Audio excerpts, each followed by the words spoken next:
apa yang kita panggil sebagai chaotic moments terhadap pasukan Ivory Coast ni, kita mula dengan ni, kita kira satu-satu lah.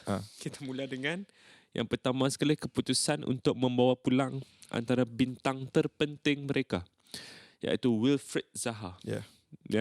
Wilfried Zaha yang kini beraksi untuk Galatasaray FC, salah seorang pemain paling berpengalaman di Premier League sepanjang 10 tahun lepas.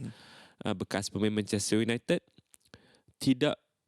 bukan tidak mendapat tempat, apa perkataan yang paling sesuai, dibawa pulang kerana komitmen, dihantar pulang kerana komitmen dia dipertanyakan oleh pasukan Ivory Coast. Itu dah satu tu.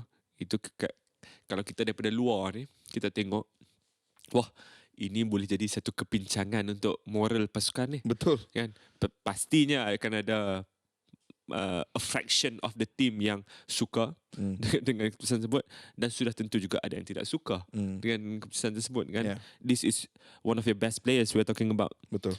Nombor 2, tidak menang dalam 2 ataupun 3 perlawanan. Dia tak menang dalam peringkat kumpulan tu. 2 perlawanan. Dia menang first game. Opening game je dia menang. Opening game dia menang. Lagi 2 tu tak menang, yang menimbulkan unrest, menimbulkan kekecewaan, menimbulkan tak sedap hati, rasa tak sedap hati di kalangan penyokong.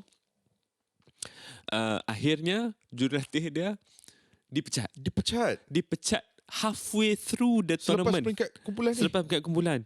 Lepas tu tak apalah. Ini dah 3 momen ni. Yang keempat, ada cubaan untuk membawa masuk Harvey Renard. Bukan membawa masuk, meminjam. Ada dia cubaan nak pinjam, untuk meminjam. Dia nak loan head coach. Ya. Macam mana tu Faiz? Kalau loan pemain tu kita dah biasa dengar. Tak, masalahnya national team loan pemain tak pernah dengar. Di national team nak loan coach belum pernah lagi. Tanzania pun mungkin belum tentu buat perkara-perkara macam ni. Okay. Tuvalu pun tak. Belum tentu. Tapi Ivory Coast cuba untuk mendapatkan Harvey Renard. Harvey Renard sekarang ni skuad perempuan Perancis. Sekarang ni cuba untuk ni. Aku rasa Harvey Renard tu sambil minum whisky dekat rumah pun, dia pun gelak dengan berita tu. Aku rasa dia pun jam.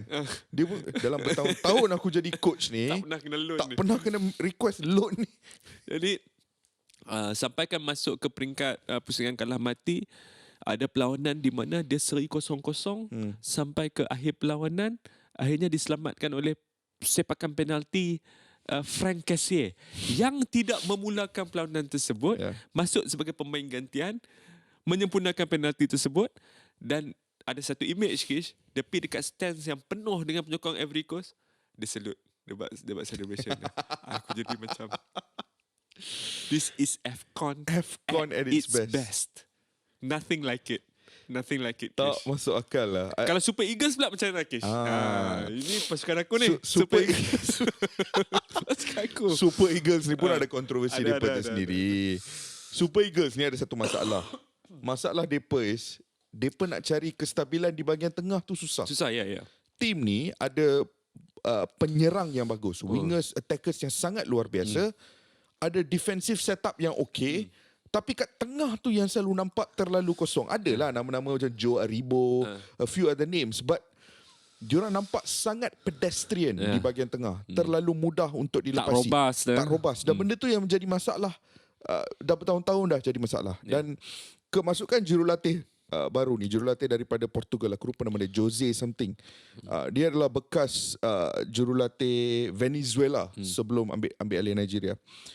Kemasukan jurulatih ini juga bukan tak menerima sambutan yang terlalu besar di Afrika, kerana macam kita pernah borak waktu World Cup dulu, di Afrika sekarang ni ada satu revolusi yang baru. Revolusi di mana pasukan-pasukan sedang bergerak jauh daripada melantik jurulatih-jurulatih dari luar Afrika. Macam contoh Senegal yang juga tersingkir daripada kejohanan ini dalam cara yang agak dramatik. Aliou Cissé, kerja yang dia buat. Dia tak mahu dah journeyman daripada Europe ni, tak mahu dah. Dia nak banyak local coaches yang untuk menggalas tanggungjawab sebagai pasukan. So bila Nigeria ambil Jose ni, ada internally there was some critics. And melihat kepada aksi mereka di permulaan kejohanan ni juga, kritikan itu berterusan sikit. And to be fair, Faiz, kalau hang tengok game-game Nigeria sepanjang tournament ini, Aku tak pernah rasa yang mereka ni the most cohesive team. Tak pernah rasa.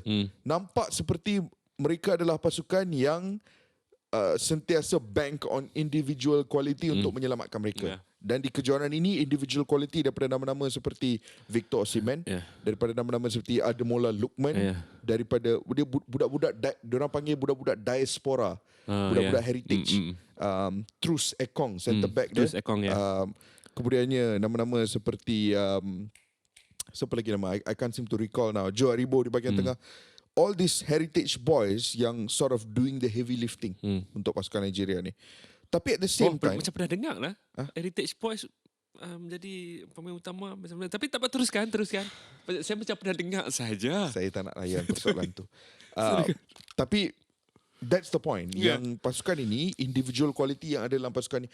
Dia macam ni Ivory Coast, Nigeria masuk final ni. Adakah aku merasakan pasukan Nigeria ni boleh bermain jauh lebih baik daripada apa yang kita saksikan setakat ini? Ya. Jauh lebih baik. Memandangkan kualiti yang daripada sepatutnya jauh lebih baik.